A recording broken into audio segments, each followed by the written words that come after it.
सामोरं जायचं निवडणुकीला. आम्हाला आता उघडा डोळे बघा नीट म्हणण्याची वेळ आलेली आहे.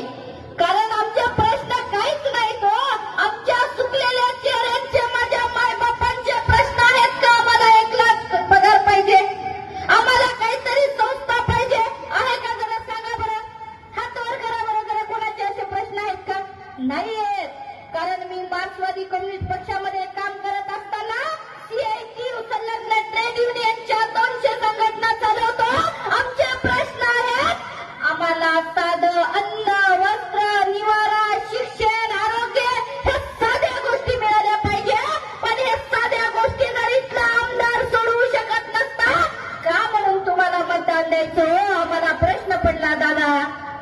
का म्हणून तुम्हाला मदत करायची आम्ही? 5 वर्षात तुम्ही आम्हाला अशाच स्वप्न दाखवले होते ना दादा. चेक काढून घेण्याचं काम या नरेंद्र मोदी सरकारने केलेलं आहे. आम्हाला 15 लाखाचं आम्हीच दिलं. आम्हाला सुकलेल्या चेहऱ्यांना वाटतं की आमचा दादा खरा बोलत असेल. टीव्हीवर चित्र बघितलं, आम्ही त्याला निवडून दिलं. पण 15 लाख तर आम्हाला माहित नाही. आमच्या खात्यावर जे 15,000 होते, आमच्या डब्यात जे 15,000 होते, माझ्या खिशात बापाच्या खिशात जे 15,000 होते ते काढून घेण्याचं काम या सरकारने केलेलं आहे. म्हणून येत्या 20 तारखेला या सरकारला धडा शिकवण्याचं काम आम्हाला करायचं आहे. आम्हाला इथला भाजपचा उमेदवार तर पळवायचाच आहे. परंतु विधानसभेतले सुद्धा हे महायुतीला हरवण्याचं काम आम्हाला करायचं आहे.